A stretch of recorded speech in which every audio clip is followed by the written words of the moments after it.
오늘 우리에게 주시는 하나님의 말씀은 에스겔서 47장 12절 1절에서 12절입니다. 한 절씩 교독하시고 마지막 절은 같이 봉독하시겠습니다. 그가 나를 데리고 성전문에 이르시니 성전의 앞면이 동쪽을 향하였는데 그 문지방 밑에 물이 나와 동쪽으로 흐르다가 성전 오른쪽 제단 남쪽으로 흘러내리더라.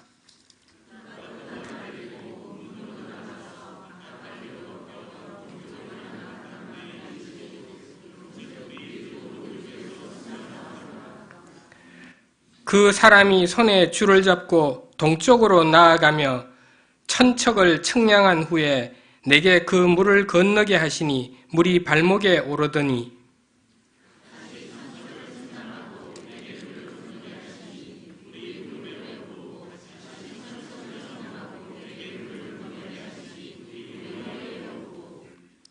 다시 천척을 측량하시니 물이 내가 건너지 못할 강이 된지라. 그 물이 가득하여 헤엄칠 만한 물이요 사람이 능히 건너지 못할 강이더라.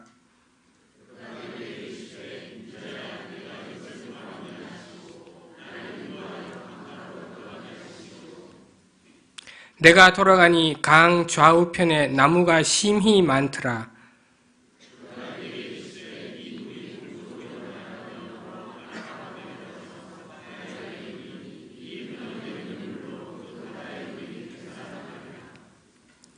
이 강물이 흐르는 곳마다 번성하는 모든 생물이 살고 또 고기가 심히 많으리니 이 물이 흘러 들어가므로 바닷물이 되살아나겠고 이 강이 이르는 각처에 모든 것이 살 것이며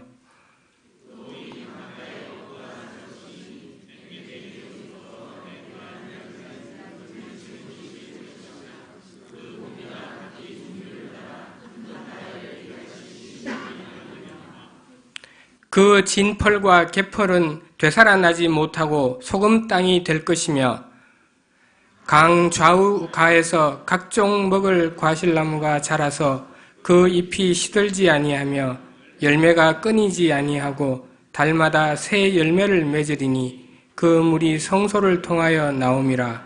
그 열매는 먹을 만하고 그 잎사귀는 약재료가 되리라. 아멘. 오늘 설교 말씀은 고려신학대학원에서 교의학을 가르치고 계시는 박영돈 교수님께서 말씀을 전해 주시겠습니다.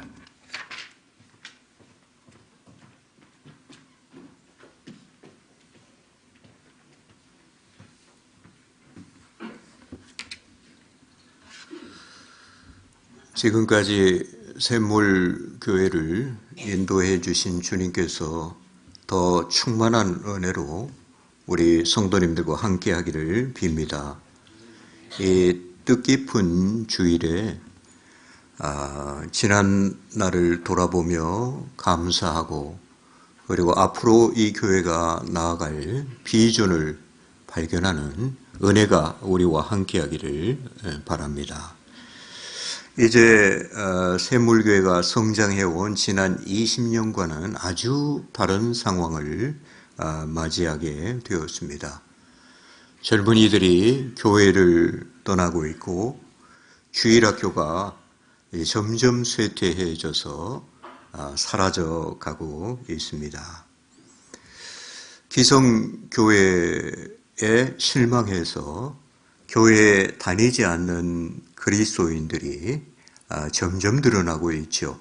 가나안교인이라고 하죠. 그 수가 200만 명에 육박한다고 합니다. 이 사회에서 교회와 기독교의 이미지가 복구가 불가능할 정도로 망가졌습니다. 교회를 향해 온갖 비난과 조롱이 빗발치고 있습니다. 교회가 사람들이 기피하고 혐오하는 대상이 돼가고 있습니다. 이 민족이 교회를 향해 등을 돌리고 있는 것 같습니다. 전도가 되지 않습니다. 목회 현장은 선교지보다 더 척박한 것 같습니다. 이렇게 한국교회가 급속히 침체돼가는 상황을 우리는 어떻게 대처해 나가야 하나요? 이 위기를 우리는 어떻게 극복하고 영적으로 도약할 수 있을까요? 그에 대한 대책과 비전이 있어야 할 것입니다. 지금이야말로 한국교회 현실을 보고 절망만 하고 있을 때가 아니라 하나님의 원하시는 교회의 꿈을 꿀 때이지요. 아인슈타인이 이런 유명한 말을 했습니다.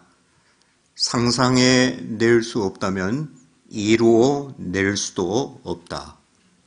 아인슈타인의 발명이 있기 전에 그것은 그의 상상에 존재했지요. 모든 창작물이 현실화되기 전에 그것은 인간의 아이디어와 상상에 존재합니다. 멋진 건물이 구체적인 현실로 존재하기 전에 그것은 건축가의 상상과 마음에 존재하지요.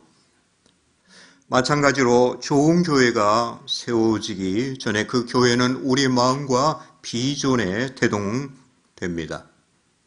영광스러운 교회의 꿈과 비전을 갖지 못한 사람들을 통해서 그런 교회가 세워질 수는 없지요. 좋은 교회, 건강한 교회가 되지 못하는 것은 자원과 능력이 부족함보다 꿈과 비전이 부재하기 때문이라고 볼 수 있습니다. 하나님께서는 가장 암울한 시기에 가장 영광스러운 교회의 꿈을 꾸게 하십니다. 샘물교회는 그 이름에서부터 그런 영광스러운 교회의 비전을 가지고 있는 것 같습니다. 샘물교회라는 이름이 주님께서 하신 말씀, 내가 주는 물은 그 안에서 영생하도록 솟아나는 샘물이 되리라 하는 말씀에서 온 것으로 봅니다. 영생하도록 솟아나는 샘물을 세상에 흘러보내는 교회가 되는 것이 한국교회가 지금 처한 위기를 뛰어넘어 영광스러운 교회로 부상하는 길일 것입니다. 오늘 우리 성도님들과 함께 그런 교회의 청사진을 한번 생각해 보고자 합니다. 생수의 강이 신구약 성경 전체를 관통해서 흐르고 있습니다. 성경의 맨 앞부분에 등장하는 에덴 동산에 이 강이 흘렀죠. 성경의 맨 뒷부분에 나오는 새 하늘과 새 땅에 생명수의 강이 흘렀습니다. 이 생명수의 강이 창세기부터 계시록까지 그리고 에덴 동산에서 새 하늘과 새 땅까지 펼쳐지는 하나님의 구원 역사를 따라 흐르고 있습니다. 아담이 범죄하여 그 강이 흐르는 에덴 동산에서부터 추방당했죠. 그러나 생수의 근원이신 하나님은 인간을 완전히 버리지 아니하시고 아브라함과 그 후손을 택하셔서 그들과 함께 하셨습니다. 이스라엘 백성들이 출애굽하여 광야를 지날 때 그들이 가는 길을 따라서 이 생수의 강이 그들 밑으로 흘렀지요. 모세가 지팡이로 반석을 치매 거기서 샘물이 솟아났습니다. 그래서 바울 사도는 이스라엘 백성들이 광야를 지날 때 신령한 음료를 마셨다고 했습니다. 그러나 이스라엘 백성들이 우상 숭배와 반역으로 생수의 근원이신 하나님을 떠남으로 예루살렘이 폐허가 되었죠. 성전은 파괴되고 그들은 이방의 포로가 되었습니다. 땅은 황폐해졌습니다. 이런 비참한 상황에서 선지자들은 하나님이 당신의 백성들을 돌이키시고 그리고 회복하신다는 희망을 전했습니다.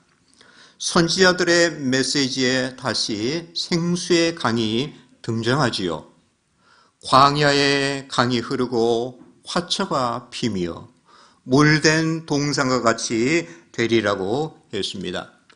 오늘 우리들이 읽은 본문 말씀에서 에스겔 선지자는 생명수의 강에 대한 놀라운 환상을 보았습니다. 그가 처한 현실과는 정반대되는 환상이었지요. 이스라엘 백성들에게 율법의 저주와 재앙이 임했습니다. 그들은 처참하게 파괴되고 멸망당했습니다. 이방에 사로잡혔습니다. 이제 회복의 가능성이 전혀 보이지 않습니다. 바벨론의 포로가 된 지 25년이나 지났습니다. 백성들은 지치고 절망에 빠졌습니다. 그들이 처한 참혹한 현실은 그들에게 한가닥 남아있는 희망마저 앗아갔습니다. 하나님의 사람들에게 최대의 위기는 희망을 잃어버릴 때 오지요. 하나님의 사람들은 육신의 숨이 멈출 때 죽는 것이 아니라 희망의 숨이 끊어질 때 참으로 죽는 것이죠. 희망을 잃으면 살아있으나 이미 죽은 것이죠. 희망을 잃은 교회는 이미 죽은 교회입니다. 더 이상의 발전과 개혁을 기대할 수 없죠. 하나님은 희망을 잃은 교회를 통해서, 사람들을 통해서 역사하실 수가 없습니다. 하나님은 아브라함처럼 바랄 수 없는 중에 바라는 이 칠흑 같은 절망 속에서 희망을 보고 노래하는 일을 통해서 역사하시고 당신의 구원을 이루어 가십니다. 구약 성도들의 믿음은 희망하는 믿음이었지요. 하나님은 이 소망하는 믿음을 통해서 역사하시고 구원 역사를 완성해 가십니다. 하나님이 큰 일을 행하실 때 암울한 현실 속에서 탄식하고 신음하는 당신의 백성들에게 찾아오셔서 소망과 비전을 심어주십니다. 꿈을 꾸게 하십니다. 그리고 그 꿈과 소망을 당신의 능력으로 이루어 주심으로 당신의 영광을 드러내시고 구원 역사를 성취해 가시죠. 하나님 안에서 갖는 비전과 소망은 하나님의 능력이 역사하는 통로입니다. 하나님이 그 소망대로 결국에 이루어지게 하시지요. 하나님은 현실이 암울할수록 더 밝은 미래의 희망과 비전을 우리들에게 심어주십니다. 에스겔은 가장 어둡고 암울한 시기에 가장 영광스러운 비전을 보았습니다. 이 비전을 백성들에게 전해서 그들 안에 꺼져가는 소망의 불씨를 다시 지핀 것입니다. 에스겔의 비전은 너무도 현실과 동떨어져 있기 때문에 사람들에게는 매우 황당하게 들렸을 것입니다. 그래서 하나님의 비전을 보고 전하는 선지자들은 미치광이 취급을 받았지요. 그러나 에스겔의 비전은 이루어질 수 없는 망상이 아니라 하나님의 능력으로 반드시 이루어질 실상에 대한 예고편이라고 할 수 있습니다. 물론 에스겔 당시에 이 비전이 성취되지 않았습니다. 이스라엘이 바벨론 포로에서 돌아와서도 이 비전이 온전히 이루어지지 않았죠. 이 비전은 몇 줌으로 성취되었습니다. 먼저 예수님의 오심으로 이 환상이 성취되었지요. 예수님이 에스겔이 비전에서 본 새로운 성전입니다. 예수님의 육체가 하나님의 영광이 가득한 성전이죠. 예수님이 생명수가 흘러나오는 성전입니다. 예수님의 생수의 근원이시죠. 우리 예수님으로부터 생수가 흘러나왔습니다. 누구든지 목마르거든 내게 나와서 마시라고 말씀하셨죠. 나를 믿는 자는 그 배에서 생수의 강이 흐르리라고 말씀하셨습니다. 예수님이 먼저 이 새로운 성전이고 그리고 예수님을 모신 신자와 교회가 이제 두 번째로 생명수의 강이 흐르는 새로운 성전이라고 할 수 있죠. 이 건물이 성전이 아니라 우리들의 모임, 우리들의 공동체가 성령이 임재하는 성전이고 우리들의 몸이 성령이 내주하시는 성전입니다. 마지막으로 에스겔의 환상은 생명수의 강이 흐르는 새하늘과 새 땅에서 완전하게 실현될 것입니다. 에스겔은 동쪽을 향한 성전 문에 이르러서 그 문 밑에서 물이 흘러나오는 것을 보았습니다. 에스겔서 43장과 44장에 보면 성전에서 떠났던 하나님의 영광이 동편 문을 통해서 다시 성전으로 들어오고 그 문이 영구히 닫혔다고 했습니다. 이스라엘 백성들이 우상 숭배의 죄로 성전을 더럽히니 하나님의 영광과 하나님의 임재가 성전에서 떠났지요. 하나님의 영광이 성전에 거할 때 하나님의 샬롬과 평강이 하나님의 백성들에게 흘러나갔습니다. 온 땅이 평안했지요. 하나님의 영광이 거하는 성전이 축복의 근원입니다. 동시에 저주의 이유가 될 수 있습니다. 하나님의 성전에서 하나님의 영광이 떠나면 그 땅과 거민들에게 재앙과 저주가 임했습니다. 지금도 새로운 성전인 교회에 하나님의 영광과 임재가 거하면 우리 가정과 사회에 평강, 샬롬이 흘러갑니다. 하나님의 영광이 가득한 교회가 세상의 축복의 통로가 되지요. 그러나 교회에서 하나님의 영광이 떠나면 이 땅에 영적인 암흑과 그리고 공고함이 임하게 됩니다. 우리 교회는 에스겔의 비전이 실현된 새로운 성전, 하나님의 영광이 돌아와서 다시 떠나지 않는 성전입니다. 하나님이 당신의 아들을 희생하셔서 그 핏값을 지불하시고 우리를 새로운 성전, 당신의 거처로 삼으셨습니다. 그러니 얼마나 우리 가운데 거하시기를 원하시겠습니까? 영광의 영 성령이 이 땅에 강림하셨죠. 왜 성령이 이 땅에 강림하셨을까요? 우리 교회 가운데, 우리 죄인들 가운데 영구히 거하시기 위함입니다. 하늘과 땅에서 성령이 가장 거하시기 원하시는 것이 바로 우리 안이죠. 교회 안입니다. 하나님께서 이 교회를 성령으로 충만케 하셔서 교회에서부터 흘러나가는 생명수로 온 세상을 새롭게 하시고 온 세상을 충만케 하시고 축복하시기를 원하십니다.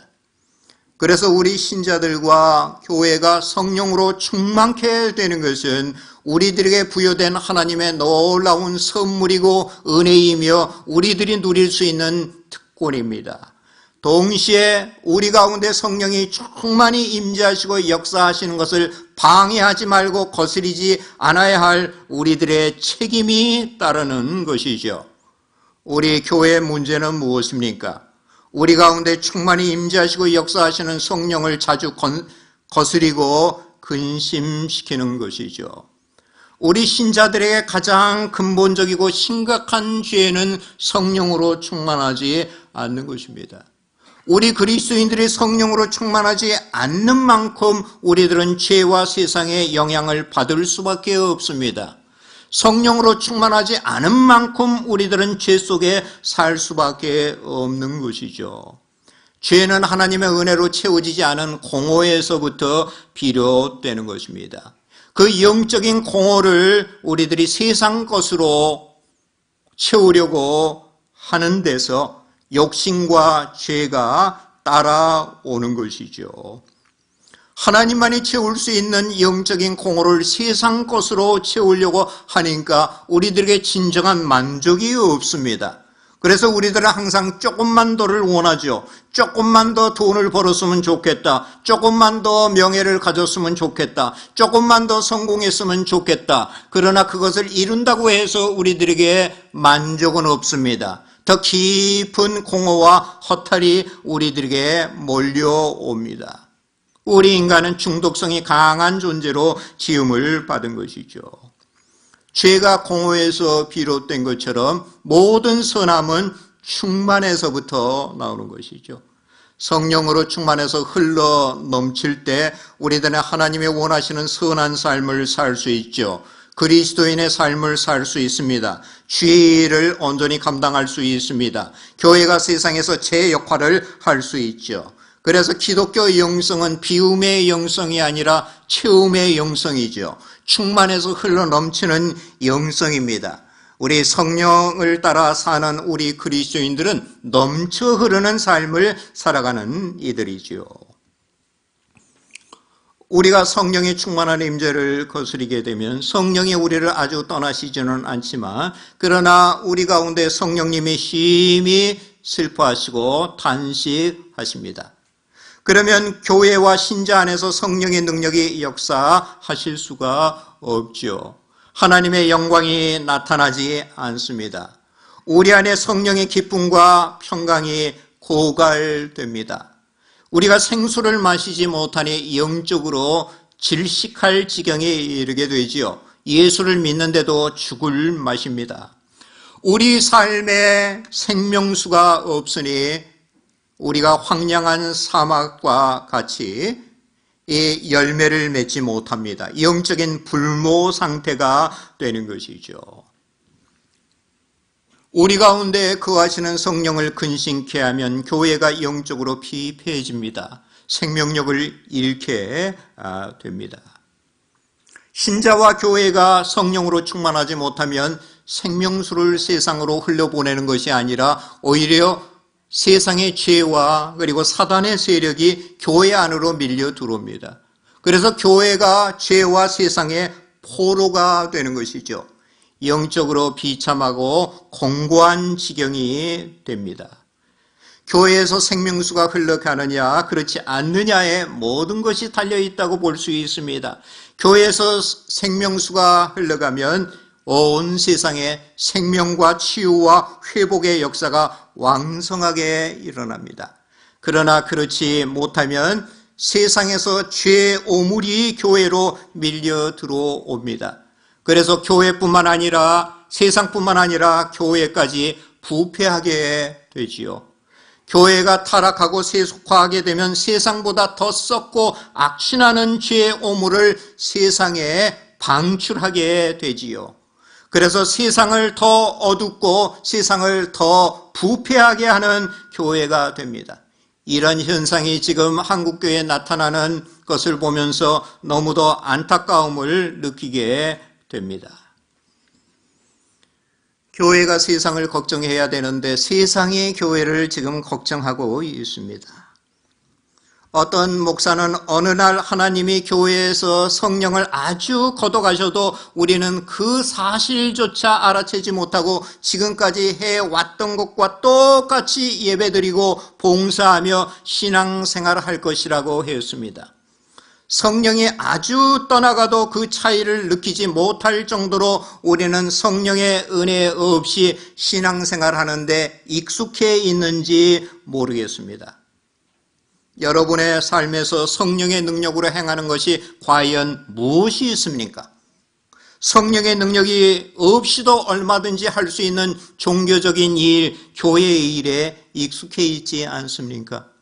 주일에 와서 예배드리고 헌금 내고 봉사를 좀 하는 것, 그거 습관적으로 얼마든지 할 수 있죠. 그것을 못하는 사람도 있지만 말입니다. 그러나 매일 성령을 따라 살며 우리 주님께서 원하시는 아름다운 성령의 열매를 풍성히 맺는 삶을 살고 계십니까? 그것은 성령의 능력과 은혜 없이 도저히 이룰 수 없는 것이죠. 하나님께서 우리를 구원하시고 성령을 보내주시고 교회를 세우신 목적이 그리스도를 닮은 아름다운 성령의 열매를 맺는 것이지요. 한국교회가 이 열매를 맺는 데 실패했습니다. 예수를 믿어도 사람들이 근본적으로 변화되지 않는다 하는 것이 한국교회가 해결해야 할 문제이지요.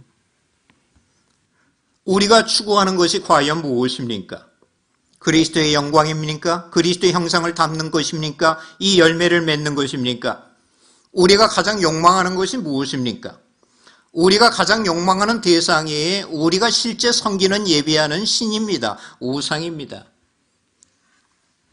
우리는 우리가 욕망하고 추구하는 그 대상의 모습으로 점차 변해가지요. 우리가 세상을 추구하고 욕망하다 보면 어느새 자기도 모르게 세상 사람들과 같은 그런 모습으로 변화됩니다. 우리 교회와 그리스도인들이 그리스도를 닮아야 하는데 세상을 더 닮아가는 것은 우리가 주님보다 세상을 더 섬기고 추구하고 있다 하는 하나의 증거입니다. 몸은 교회에 와서 예배 드리지만 마음으로 하나님보다 더 욕망하고 애착하고 사랑하고 추구하는 대상이 있다면 우리는 실제 우상을 숭배하고 있는 것이죠. 우리의 가장 큰 욕망이 회심해야 사람들이 변하죠. 그래 욕망이 세상 사람들과 별로 다르지 않다 하는 것입니다. 욕망이 우리를 지금 몰아가고 있습니다. 욕망이 우리의 삶을 운전해 가고 있지요. 우리 삶을 몰아가고 우리의 삶을 주관하고 있는 그 욕망의 정체가 과연 무엇입니까? 그리스도의 영광을 추구하는 욕망입니까? 오늘날 교회에 하나님보다 물질과 번영과 명예와 성공과 쾌락이라는 우상을 숭배하는 이들이 많습니다. 새로운 성전인 교회를 우상 숭배의 죄로 더럽히고 있는 것이죠. 우리 가운데 하나님의 임재와 영광을 촉범하고 있는 것이죠. 우리는 그 사실조차 제대로 인식하지 못할 정도로 영적으로 둔해졌습니다. 영적으로 아주 어두워졌습니다. 그러니 교회에서 생명수가 흘러나가지 않습니다. 교회가 죽은 세상을 살리지 못하고 있는 것이죠. 이 사회와 세상의 문제는 교회가 재구실을 하지 못하는 데서 비롯됐다고 볼 수 있어요. 이 사회가 새로워지려면 먼저 새로운 성전인 교회가 정화되어야 하지요. 우리 안에 하나님보다 더 욕망하고 추구하는 우상을 제하고 이 성전을 더럽히는 죄를 깊이 회개해야 합니다. 거룩하신 하나님은 높고 거룩한 곳에 거하나 통회하며 마음이 겸손한 자와 함께 하신다고 했습니다. 통회하며 겸손한 사람을 당신의 거처 성전으로 삼으신다는 것이죠. 깊이 회개하고 하나님의 얼굴을 찾으면 하나님의 영광이 다시 이 성전으로 돌아오게 될 것입니다. 하나님의 영광이 성전에 돌아오면 그 보좌로부터 생명수가 강처럼 흘러나가 세상 속에 생명의 역사가 왕성하게 일어나게 되는 것이죠. 에스겔이 환상에서 본 성전 문지방에서 물이 흘러나와 처음에는 발목까지 차고 그리고 무릎과 허리까지 차고 그리고 헤엄쳐야 할 정도로 깊은 강을 이룹니다. 강가 좌우에 심긴 각종 과실나무가 풍성한 열매를 맺지요. 이 강이 흘러가는 곳마다 생명의 역사가 일어납니다. 강이 흘러들어가는 사이의 바닷물이 되살아납니다. 생명체가 존재할 수 없었던 죽음의 바다에 물고기가 가득하게 되고 온갖 생물이 살게 됩니다. 이 환상의 의미는 무엇입니까? 이 환상 바로 이어서 이스라엘 12지파에게 이 땅이 분배되고 그 경계를 정하는 말씀이 등장합니다. 이스라엘의 죄 때문에 임한 심판과 재앙으로 말미암아 땅이 황폐해졌죠. 저주의 땅이 된 것입니다. 이스라엘 12지파에게 이 땅이 기업으로 다시 분배되기 위해서 이 땅이 먼저 치유되고 정결케 되어야 하는 것이죠. 이런 정결케 되는 역사가 이제 생명수의 흐름으로 일어나게 된다는 환상이죠. 이 비전은 인간의 죄로 말미암아 오염된 자연과 만물이 새롭게 회복될 새하늘과 새 땅에서 온전히 성취될 것입니다. 주님의 보좌로부터 흘러나오는 생명수는 죄로 말미암아 와해되고 파괴된 창조 세계 만물을 새롭게 합니다. 새로운 성전으로서의 교회의 사명은 단순히 개인의 영혼을 구원한 것만이 아니라 만물을 새롭게 하고 회복하는 것이죠. 그래서 바울 사도는 교회를 정의하기를 교회는 그의 몸이니 만물 안에서 만물을 충만케 하는 이의 충만이라고 했습니다. 하나님이 그리스도의 몸인 교회를 통해서 만물을 새롭게 하고 회복하고 충만케 하시기를 원하십니다. 부활하신 그리스도가 충만한 교회는 그 생명을 세상에 흘려보내지요. 마른 뼈가 가득한 에스겔 골짜기 같은 세상에 부활의 생기를 불어넣어 하나님의 거대한 군대, 하나님의 백성들이 일어나게 합니다. 초대교회에서 성령을 받은 베드로가 복음을 전하니 3,000명이 회개하고 5,000명이 믿었다고 했습니다. 에스겔 골짜기의 환상이 이제 실현된 것을 뜻하는 것이죠. 영적으로 죽어서 마른 뼈와 같이 된 이스라엘이 회복되는 그런 역사가 일어난 것을 증거하고 있는 것입니다. 그리스도의 몸인 교회는 에스겔 골짜기처럼 영적으로 죽은 이들이 가득한 세상에 복음을 전함으로 부활의 생기를 불어넣어 그들을 살리는 그리스도의 몸입니다. 생명체가 존재하지 않는 사회처럼 죄와 사망의 세력에 사로잡힌 세상의 바다에 생명수를 흘러가게 하는 새로운 성전이에요. 영광스러운 공동체이죠. 문제는 이 성전의 생수의 근원이신 주님이 좌정에 계신가입니다. 주님이 교회의 머리 역할을 확실히 하고 계신가요? 주님이 이 교회를 친히 주관해 가시고 있는가요? 그리스도가 말씀과 성령으로 이 교회를 다스리고 계신가요? 우리 각자는 주님의 통치를 받으며 지금 살고 있나요? 회개가 무엇입니까? 회개는 주님의 통치와 다스림을 거부하고 내 뜻과 내 욕심을 따라 내가 왕노릇하는 옛 자아가 죽는 게 회개입니다. 교회는 우리의 모든 옛 자아가 그리스도와 함께 십자가에 못 박혀서 묻히는 우리들의 무덤입니다. 여러분, 우리가 그리스도와 함께 죽지 않으면 우리들은 영원히 죽습니다. 멸망합니다. 교만하고 자기중심적이고 욕심 많은 옛 자아가 생생하게 살아있으면 교회에서 그리스도의 생명이 나타나지 않죠. 교회가 그리스도의 몸이 아니라 그리스도의 무덤과 같은 그런 상태가 되어버리는 것이죠. 우리가 그리스도와 함께 죽으면 그리스도와 함께 부활하여 성령으로 충만해서 생명수를 흘러보내는 은혜의 채널이 됩니다. 주님과 동행하며 매일 이 생수를 마시며 살고 계신지요?